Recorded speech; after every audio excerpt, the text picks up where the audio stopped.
একটি সুন্দর সবুজ গ্রামে থাকত রহিম নামে এক চাষি।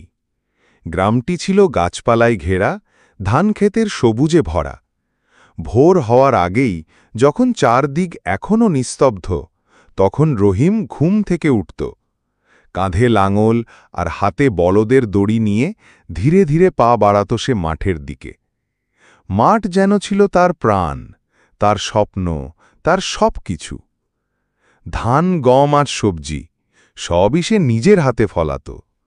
রোদ, বৃষ্টি আর ঝড় সব কিছুর সঙ্গে লড়াই করেই চলত তার চাষবাস। কষ্ট ছিল তার নিত্যসঙ্গী, তবুও রহিম কখনো অভিযোগ করত না। মুখে সবসময় থাকত তৃপ্তির হাসি।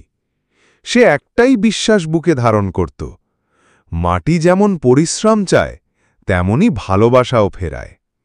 মাঠে কাজ করার সময় পাখিরা যেন গান গাইত তার জন্যই। হাওয়ায় ভেসে আসত গাছের পাতার মৃদু সুর। ঘামে ভিজে যাওয়া মাটির গন্ধে মনে হতো গ্রামটা যেন আবার নতুন করে বেঁচে উঠছে। দিন যেতে লাগল। ফসল যখন পেকে উঠল, মাঠ ভরে উঠল সোনালি ধানের শীষে। ফসল কাটার সময় পুরো গ্রাম আনন্দে মেতে উঠল। কিন্তু রহিম শুধু নিজের ঘর ভরল না, সে দরিদ্র প্রতিবেশীদেরও শস্য ভাগ করে দিল। তার মনে হতো প্রকৃতির দান একা ভোগ করার জিনিস নয়, ভাগ করলে তবেই তার আসল মূল্য।